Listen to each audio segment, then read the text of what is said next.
Hey guys, my name is JessiMew, and welcome back to the Ancient Legends Challenge. In the last episode, we officially defeated our very first balance bear, which proves that our warriors are strong enough to take on any task. And just in time, because the Arctic ramfoxes have finally made themselves present, it almost seems like they've come here to steal little Jericho from the nest. And perhaps that's because he's our first baby born with the ram horns in a very, very long time. So that connects this baby alone to the Arctic ramfoxes in a way that none of our other babies have been before. So naturally, Isreem is going to try her hardest to protect Jericho from these foxes. Let's have her jump this way so she can take care of this one directly in front of her. Hopefully she'll be strong enough. Now, unfortunately, she's going to need to call in the help of Becky, one of our brave Dark Knights. There we go, so she took care of one of them for us, and that'll even help us collect more food. Now, hopefully Kitten is going to be just as successful. I was a little bit worried because this Arctic ram fox was very, very close to Jericho. But now as we move Kitten here on her very last day, she should at least be able to block their advances, because there are still more Arctic ram foxes in the snow. These creatures do enjoy to hunt in packs, but it looks like there's only one left. Wolf and Dark were making their way deeper into the snow to look for roots, and thank goodness Dark actually found some. But now I'm wondering if they might want to make their way back, just so they can pick up all of that meat. I'm really hoping that the Arctic ram fox isn't going to turn around and try to steal this feast from us. Those balanced bears might actually help sustain our families, especially if the bunnies are still nowhere to be found. The need for food is kind of just pulling them in two different directions. So I think that Dark is going to return to his mate's side. Maybe he can set up right here so he's still next to the little baby. But Wolf is a bit more of a free spirit. He wants to find different places to explore and different resources to bring back to everybody in his family. So let's have him keep making his way toward the glacier. Luckily, with his big body and his medium tail, he should be hardy enough to survive the journey. It's just a matter of if anything dangerous is going to spawn in his path. It's so interesting that every single one of our dangers has spawned around our warriors so far. I mean, Animeme is really testing this tribe, and she hasn't seemed too interested in our digging trunks yet. Maybe that's because Vankir is protecting them? They have so many little babies to watch after, and not a single berry bush to pick their lovely berries. Roots are their only source of food now. The babies are going to have to learn very quickly how to use their digging trunks, because basically all of their parents are just about to pass away. Taylor and Fisto are on their final days, and then we have Choi over here who only has a few more days to spare. We'll have to keep her warm though. She is starting to get very cold and we don't want her to freeze. So as we pack up our nests, we'll have Moonwatcher settle in beside her, as she so often would when she was young. I'm kind of starting to realize the Moonwatcher is going to have so many children on her hands. She is going to have every single one of these babies to watch after once all of the adults pass away. So I hope she's ready for the job. Hopefully she has some sort of plan in mind. I think we'll have Fisto just stay on top of the stump though. He can't really pick up any nesting material. Oh, but he might be able to dig up this root. I mean, it's not going to be worth much, but at least it's better than nothing. And I think he would want to leave his family with something to remember him by. You'll have to stay right next to Cheddar, and I don't think there's anything for you to pick up. Oh, wait a second. There's actually a shell in the water? Oh my goodness. Well, maybe we'll scoot you over here then. You can't get any closer with that last turn, but at least you can lead your little brother to the shore when you have more energy tomorrow. Who would have thought that our cracker jaws could still go shell collecting on this island? with so few tiles for them to work with. But it looks like our balance sisters are still watching out for us. So I guess there's not much that Moonwatcher can do either. There's no food for her to pick up, but she can at least try to start something of a pathway, so our babies will have somewhere to move on the next turn. But let's go back here and see what this pesky Arctic ramfox is going to do. Will he steal our food? Oh, of course, that's what he was after all along. He just wanted our food for his own greedy purposes. Now we have 2 bluebirds watching as well.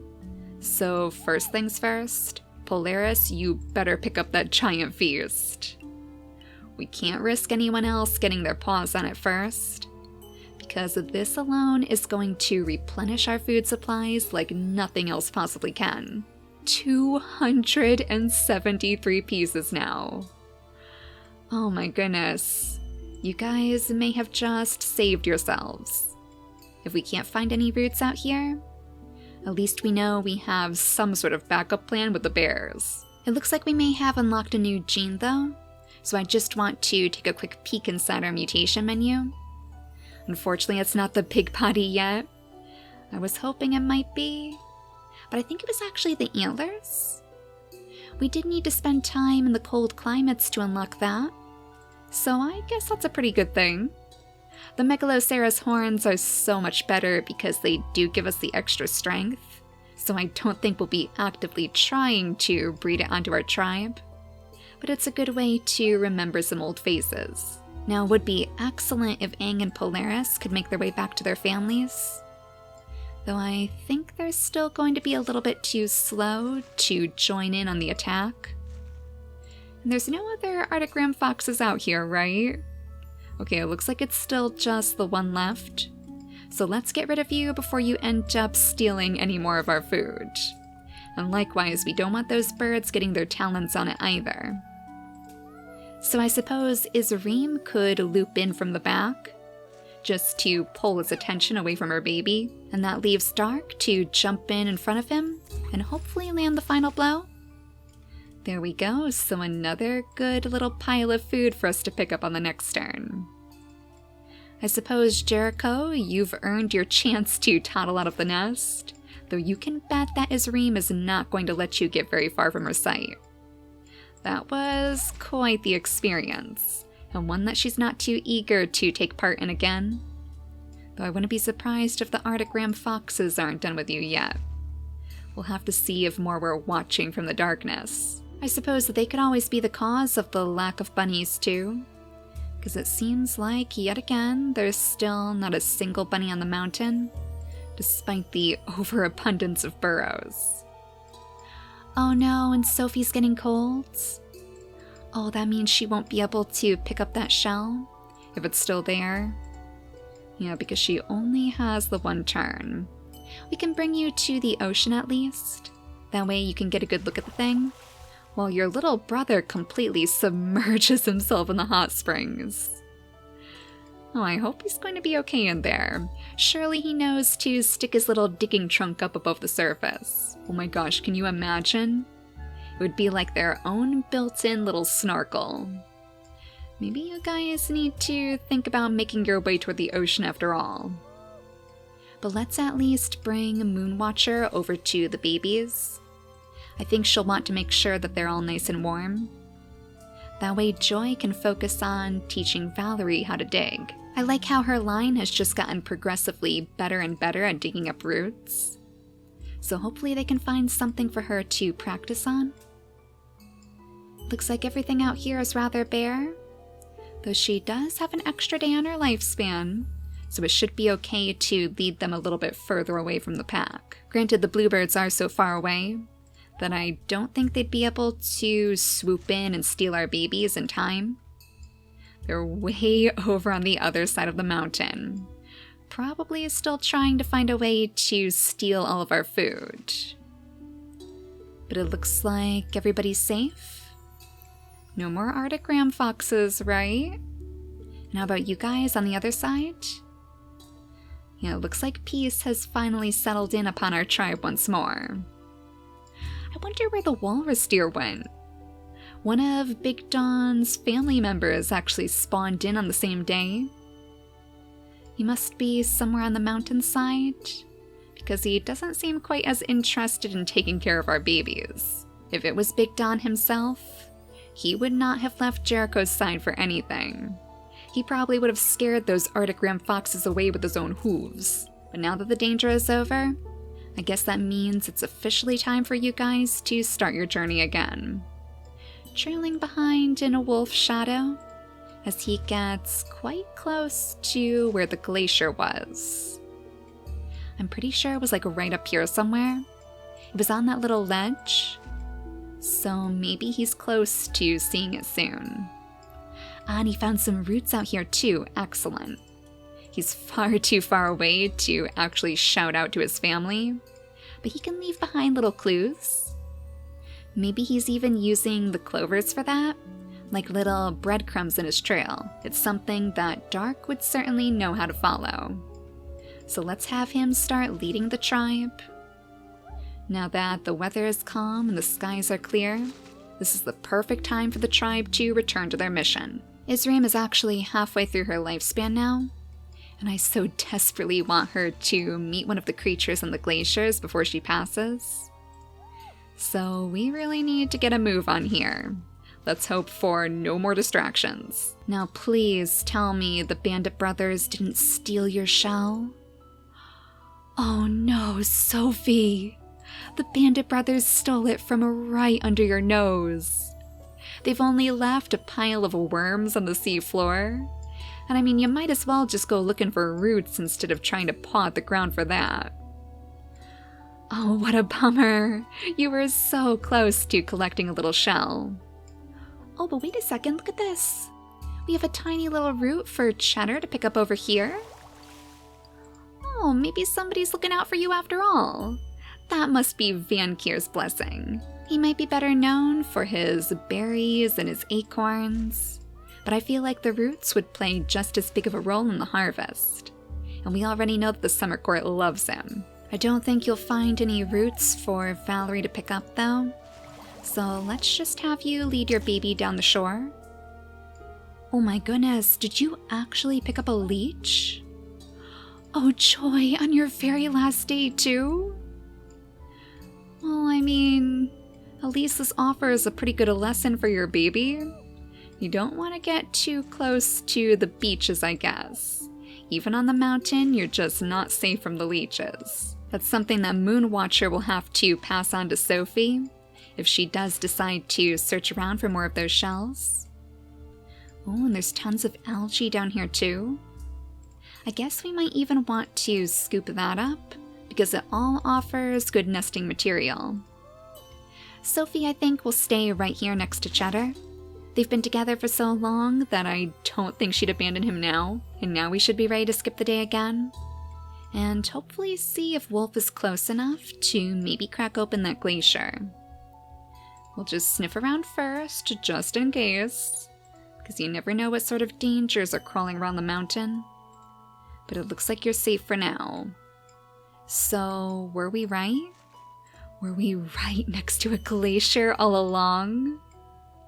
Oh my goodness, you can actually see the creature inside? Oh, I've never seen that before. Oh my goodness. The snow makes it much easier to see, and since it's never really snowed like this before, I always thought it was just some cloudy, vague shape, not like an actual creature sitting inside. Well, you might as well crack it right open, and we'll see what sort of creature we're going to meet. Oh my gosh, the saber fangs! Yes! That's the other snout gene. Oh, and we could not have asked for a more perfect place for her to spawn, because this side of the tribe doesn't have quite as many digging trunks in their genetics. Maybe we could even breed that onto Wolf's family. Do their immunity genes line up? Oh my gosh, they actually do. Their fertility is very, very low though, so we would have to try to work around that. But it is a possibility. This new little baby is going to be the mother to all of our saber-fanged creatures. That would actually be the perfect gene for us to breed onto our Knights of Winter anyway. Yeah, I do like that idea. Oh, you are going to be so happy to see your friend. They're actually the same age, I guess. Or they were anyways when they were frozen. I don't think that she would be a sister to Isreem, but maybe they were close friends. Do you think maybe they're kind of like this group over here with all these babies? Maybe this last Glacier will be the missing link? The one adult in their group like Moonwatcher is to the Digging Trunks. I'm sure she never expected that she would be leading a group of children all across the mountainside. But we need to bring you guys together because you're all starting to get very, very cold. Now, have any roots spawned in the meantime? Oh, there's that one back there. Can you maybe reach it if you scoot on back behind Cheddar? There you go. One root for each member of your family, and then one to even tuck away for a particularly snowy day. I think that's all that they can really do, though. We could possibly lead Sophie to this side. I think she'd want to be closer to the ocean anyways. But more than that, that should help us make a better pathway to the shore. So you guys will be finding that third glacier before long. I can't get over this little baby though. This little ball of sunshine. Her name is Rarice, and she must be very excited to meet our tribe. Wolf would have to let her know about Isreem, of course. He probably has a sneaking suspicion that they're related in some way. So let's have you warm up inside the hot springs as we bring the rest of our tribe over to meet you. I guess we're lucky that her fur is so bright. It's probably something that Isreem would be able to see from a distance. And the moment she realizes what's going on, she is going to rush to her old friend's side. Our two ancient legends finally reunited. I really hope she'll live long enough to get all the way over to the third glacier too. Hopefully if our two groups end up meeting right by the next mountain ports, she'll be able to say just one hello before she passes. I mean, if you think about it, it must be awfully strange to our newest creature. Last she knew, these two were the same age, and now Isreem is practically twice her lifespan. And she even has little babies of her own. It'll take a lot for her to adjust, but at least they're all together now, and that's what really matters in the end. I think we should be all out of turns. And it seems as though Jericho has found himself on the outskirts again. So let's make sure that nothing is going to follow him from behind. Oh, wait a second. Oh, I thought this was a rogue male for a moment, but it seems to be another little baby. Oh, he is adorable. Where on earth were you, little guy? Were you perhaps curious about the glacier too? Maybe he's even taken an interest in Rarice. I did notice that the Saber-Fangs have a distasteful appearance to them, and also the strong voice. We've seen the strong voice from the bear Yena snout before, and I guess that's supposed to scare away predators. But yeah, he must find something of a kindred spirit in her fangs, since they're both technically considered distasteful. Though I've got to be honest, the Saber-Fangs look absolutely adorable to me, so I have no idea what they're talking about. Well, I know the food supplies are rather low, but honestly, I can't resist. Let's have Polaris try to make friends with this little baby, so he can join our tribe too.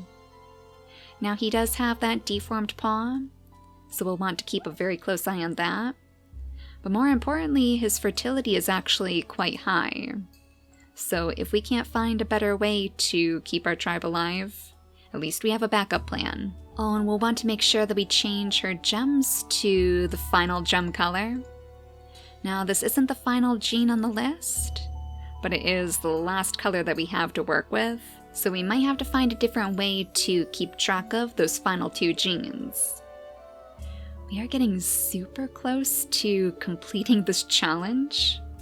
Once we get all of these different genes in a single creature anyways, I think we're only missing the armored body now and the mammoth foot.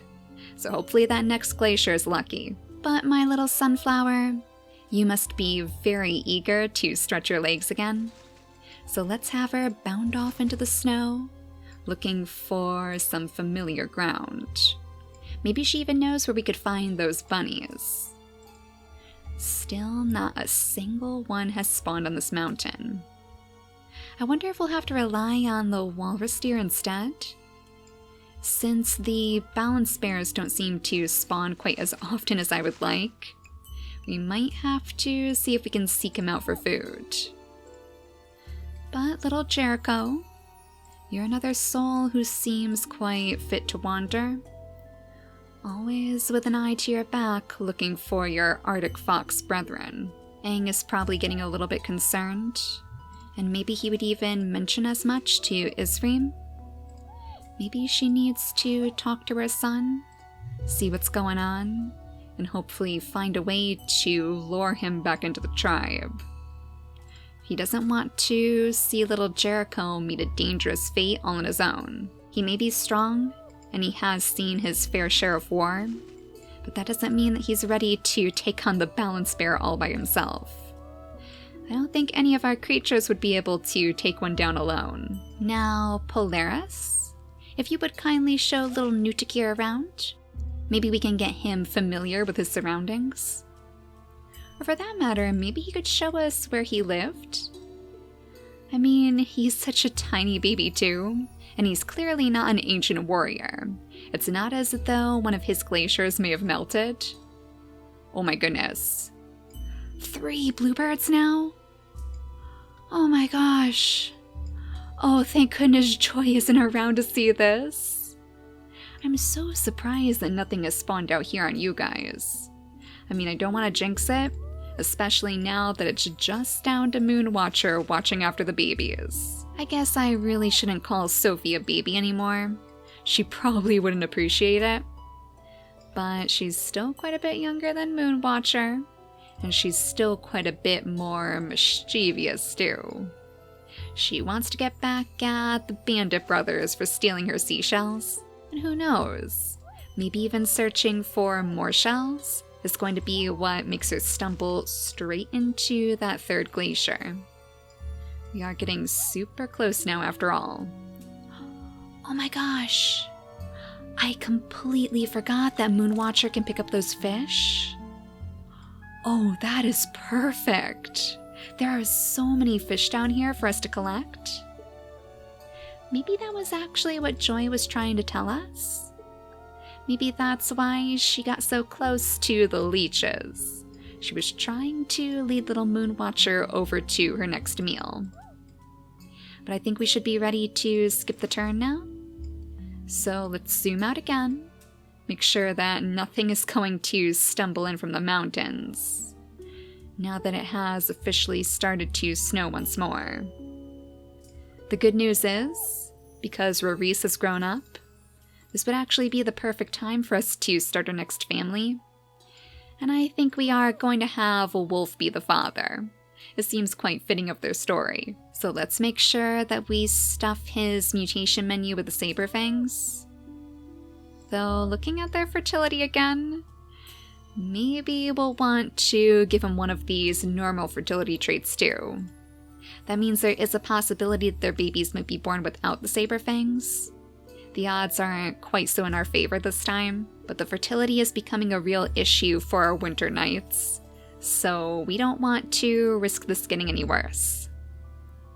We'll place the Megalocera's horns into her 2nd slot too, just so we can kind of wheedle that into their family. But otherwise, we should be ready to carve out some sort of nursery. Now luckily, they do both have the big body. There's nothing else that they can give to their babies. There is the possibility that their babies could be born with a swimming tail, which would mean they would get cold in the snow. But I think that's a risk we're willing to take. We are quite close to the hot springs anyway. Aang in particular would probably be more than happy to build some sort of pathway here, just to make sure that everybody will be kept nice and toasty warm. Especially Isreem.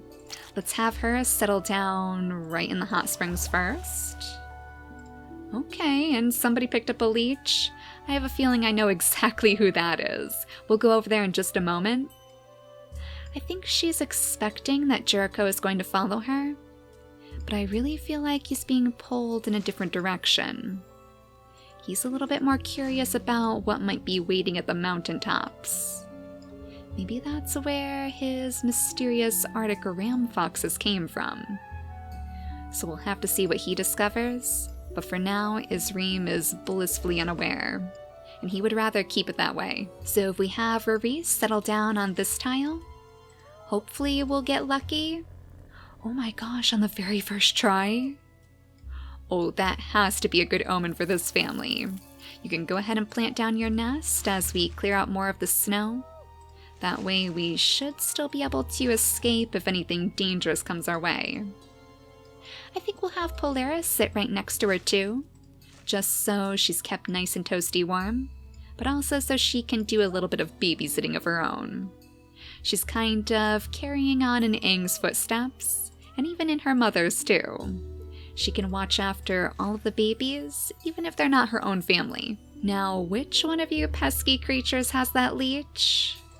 Of course it would be you, Sophie. A little bit too overeager as you search for those delicious shells.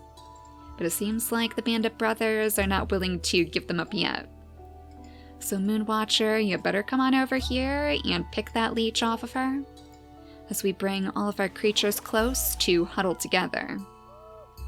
This is the only reason why it's a bit harder to be a part of the summer court, and it will continue to be until we finally unlock that big body. If only some wanderer like Nutakir was around to join their tribe too. I mean, it's not as though they don't have any food to offer. Maybe all of those extra roots will be just what they need to lure somebody in their direction. But we should be ready to skip the turn again. So let's see what our very first baby over here is going to look like. Hopefully another little saber-fanged sunflower. Oh my goodness, it actually worked! Yes! Oh, and his fertility is so much better than his parents. He even has the Baragina claw? Oh, you are an actual beast! A sneaky, sly little beast. He is the perfect golden knight to keep all of our tribe mates safe. And as for his name, the next name on my list is Fel. So welcome to our tribe, little one. I can't wait to follow your story.